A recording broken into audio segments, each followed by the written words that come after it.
Ми чули з Москви, що вони таки хочуть говорити про нейтральний статус України. Я кажу усім партнерам нашої держави, зараз важливий момент, вирішується доля нашої країни. І я запитую них, чи ви з нами? Вони відповідають, що з нами, але нас із собою в альянс вони брати не готові.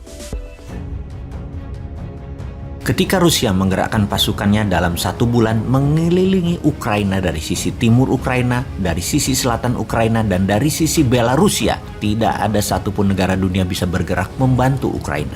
Hebatnya lagi, pengamat militer pertahanan negeri Wakanda, tidak ada satupun yang mengatakan secara nasional apa yang akan terjadi jika Rusia menyerang Ukraina. Bahkan mengamatinya pun tidak. Bahkan sampai saat ini memberi tanggapan pun tidak. Maka, sebagai Presiden Republik Sontoloyo, Bosman lah yang mencoba mengingatkan warganya walau hanya komunitas kecil. Pertama, akan naiknya harga BBM serta gas yang akan ke $100 yang akan berefek kenaikan harga-harga di Indonesia. Kemudian, Bosman mengatakan Rusia bukan drill atau latihan. Pasti masuk ambil Ukraina dengan pertama mendorong gerakan insurgensi di Donbas untuk mengecek respon. Kiev yang ternyata diam saja itu adalah merupakan kode keras untuk Rusia masuk. Alasan mengatakan Rusia masuk ke Ukraina bukan karena pengepungan pasukan darat di 3/4 wilayah Ukraina dari Crimea, dari sisi timur hingga sisi utara Belarusia. Yaitu dipastikan ketika pesawat tempur sudah mulai diletakkan di semua perbatasan, maka serangan pasti lewat udara terlebih dahulu, baru lewat darat. Baik melalui parasut udara maupun tank dari darat. Begitu jet tempur Sukhoi dan alat transport Antonov masuk di hari-hari akhir kemarin, confirm pasti Rusia serbu Ukraina. Inilah yang disayangkan dalam pemerintahan sekarang yang sama sekali tidak mendidik rakyatnya akan apa yang akan terjadi di dunia sana. Baik pernyataan intelijen, apa kemungkinan terjadi dan tindakan antisipatif buat bangsa dan negara, kemudian pernyataan politik seperti mendukung Rusia kah, anti Rusia kah, yang akhirnya ya Bosman juga yang mengatakan keberatan dan menentang aksi invasi Rusia ke Ukraina atas nama kehormatan warga sipil, hak asasi manusia, dan kebebasan demokrasi. Kita tunggu presiden yang dipercaya 70% populasi katanya untuk memberikan pernyataan resmi di TV nasional akan keberpihakannya kepada siapa dalam perang Ukraina ini.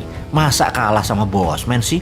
Walau Newmind menentang, namun kita harus akui apa yang Putin lakukan itu jenius. Eropa Barat flat-footed atau kakinya dibelenggu, tidak bisa bergerak dengan ancaman gas Nord Stream 1 bisa dimatikan oleh Rusia. NATO tidak bisa jalan darat karena Belarusia dibuat konflik dengan Polandia. Turki yang NATO namun berhutang dengan Putin juga memilih diam. Hanya Inggris dan Amerika yang bengok-bengok juga hanya mengirim 3.000 tentara ke dalam Ukraina. Hanya personel, tidak didukung armor dan peralatan pendukung tempur lainnya seperti tank, jet fighter, peluncur roket pun hanya sebatas RPG, personal armor. Jadi, apakah akan terjadi perang dunia ketiga? Maka kita mengacu pada perang terdekat sebelum perang Ukraina ini, yaitu Perang Teluk. Ketika Saddam serbu Kuwait, maka dalam 1 bulan Kuwait takluk. Lalu Amerika dan sekutunya menggunakan basis Arab Saudi untuk menyiapkan serangan balasan. Dalam 3 bulan dideploy 400.000 tentara sekutu pihak barat. Dan di hari H, Jenderal Bintang 5 Norman Schwarzkopf menyerbu dan membebaskan Kuwait melalui serangan udara selama 1 bulan penuh. Baru pasukan darat masuk. Selesai cepat pertempuran tersebut. Ketika saat ini Ukraina diambil Rusia, maka Amerika dan Inggris belum ada tanda-tanda mau mengumpulkan pasukannya di mana. Di Turki. Mungkin akan masuk pangkalan udaranya. Mungkin bisa untuk pasukan udara. Namun pasukan darat masuk dari mana ke Ukraina? Pasukan laut tidak bisa masuk lewat Laut Hitam. Lewat Polandia. Ya mungkin sekali, namun memerlukan bulanan mendeploy 200.000 tentara sekutu.